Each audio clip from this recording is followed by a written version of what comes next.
Jangan lupa like, komen, dan subscribe channel YouTube TVRI Bengkulu dan nyalakan lonceng notifikasinya.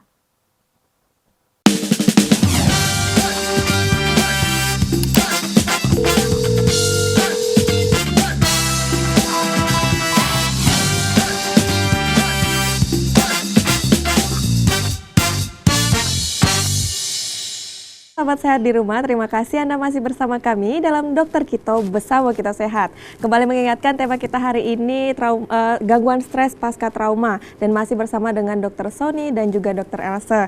Mengingatkan kembali untuk saudara di rumah, sahabat sehat, bagi yang mau bertanya via WhatsApp boleh langsung ke nomor 0851 7676 4648. Oke Dokter Else, boleh kita lanjutkan sedikit lagi tadi dok ya?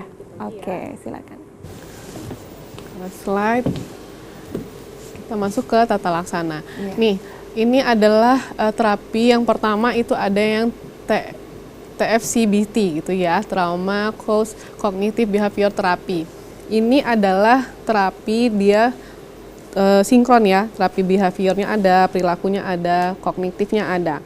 Contohnya seperti ini, kita ambil contoh yang lain.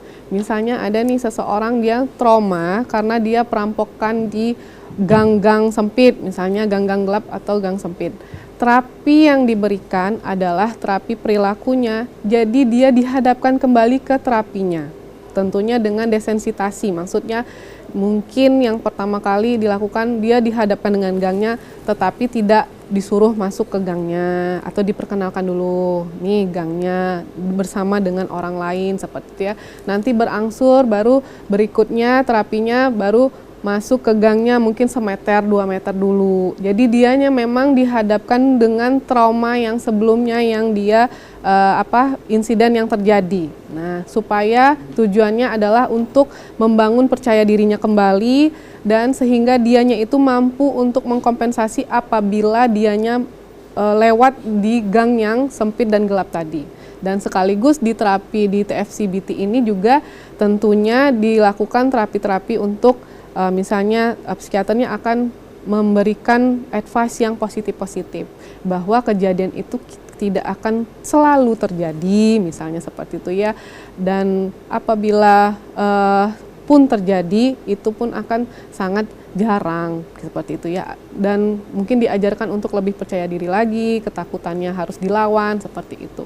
Yang kedua ada eye movement desensitization dan reprocessing gitu ya. Jadi ini memang ada salah satu terapi di mana para psikolog atau spesialis kejiwaan itu dia akan terapi seperti rapid eye movement. Jadi perubahan mata melirik ke kiri dan ke kanan dengan cepat dalam kurun waktu yang sudah ditentukan. Akan tetapi ini akan diajarkan dulu ke pasiennya baru dilakukan di rumah. Tujuannya apa? Tujuannya untuk lebih rileks seperti itu ya untuk pasiennya. Dan dari terapi ini yang sering juga dilakukan adalah terapi hipnotik namanya. Memang ada terapi hipnotik, mungkin selama ini kita dengar kata-kata hipnotis adalah untuk kejahatan seperti itu ya, untuk yang tidak baik seperti itu. Memang ada yang namanya terapi hipnotik dan ini memang untuk terapi orang-orang yang ada seperti PTSD ini. Sehingga hipnotis ini tujuannya untuk masuk ke alam bawah sadarnya sehingga dia akan lebih rileks. Nanti kalau dia udah rileks, tujuannya nanti terapi yang pertama, kedua, dan selanjutnya itu akan lebih mudah dipahami oleh pasiennya, akan lebih mudah dilakukan oleh pasiennya, seperti itu. Baru dilakukan terapi yang farmakologi atau obat-obatan. Jadi kalau memang ditanya apakah memang ketergantungan obat-obatan untuk pasien psikiatriknya ini, jawabannya itu bukan ketergantungan. Akan tetapi kalau masih ada manifestasi klinik dari misalnya gejala PTSD ini, dia kan obat-obatan itu satu, misalnya kalau memang dianya ada gangguan seperti apa ya, kecemasan yang berlebih. Nah, fungsi dari obat-obatan ini adalah menekan dari rasa cemas itu supaya tidak dak-dikduk seperti itu ya, tidak gemetaran seperti itu ya. Nah, kalau sudah minum obat itu kan pasiennya akan lebih tenang. Ya, karena komposisi dari obat tentunya akan ada seperti untuk memberikan ketenangan pada pasien. Nah, saat pasiennya sudah tenang, akan lebih mudah dilakukan terapi yang ABCDE seperti itu.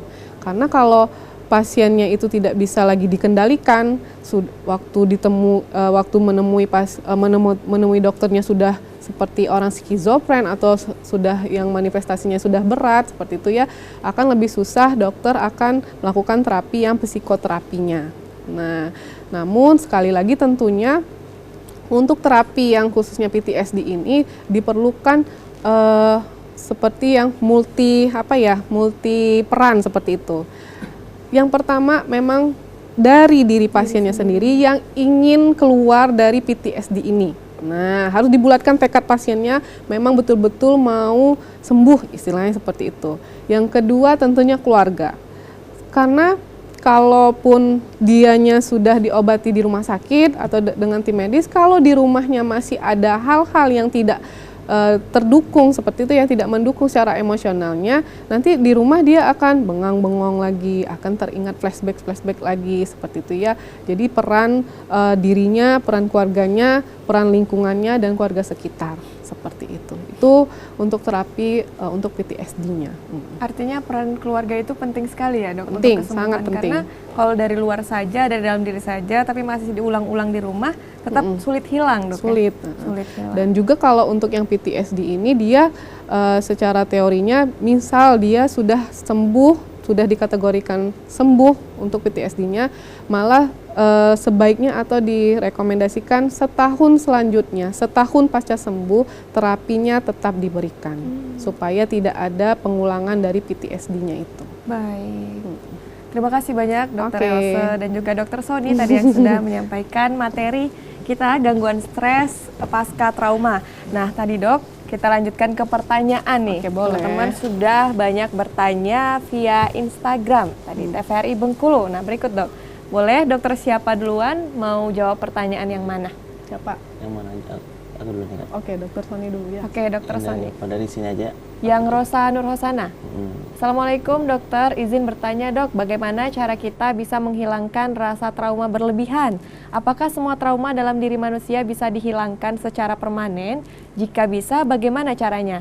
Apa sih dok penyebab seseorang bisa trauma berlebihan dengan sesuatu? Gitu, dok. Oke, Rosa Nur Hosana. Oke, terima kasih atas pertanyaannya.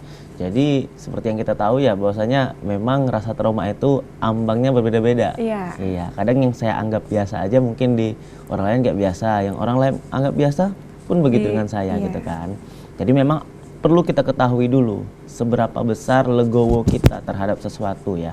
Jadi ada sesuatu yang ya ibarat kata gini, kita punya telinga tuh cuma dua, ya kan, sedangkan mulut orang ini banyak. Jadi kalau memang kita mau belajar dulu cukup tutup telinganya aja. Telinganya aja. Iya kan, Biar- sebenarnya seperti itu prinsip dasarnya. Tapi memang nggak bisa diterapkan kalau masalah trauma. Jadi yang pertama ini kenali dulu tanda-tanda kalau trauma itu sudah berlebihan.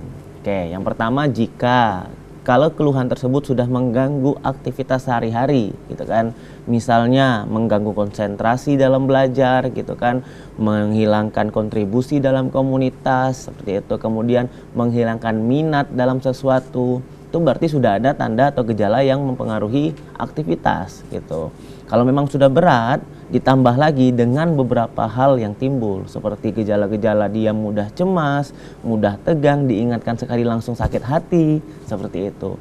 Berarti itu sudah masuk ke gangguan stres yang tidak bisa dikompensasi gitu kan. Harus ada tindakan lebih lanjut. Nah, sarannya yang pertama adalah gimana tadi kan? Dia minta cara menghilangkannya gitu kan. Yang pertama, jelas kita harus konsultasikan dulu terhadap teman dekat atau keluarga. Itu dulu. Pertama ke yang paling dekat. Yang paling teman dekat dulu, dan keluarga dan juga teman, gitu kan, teman dekat gitu.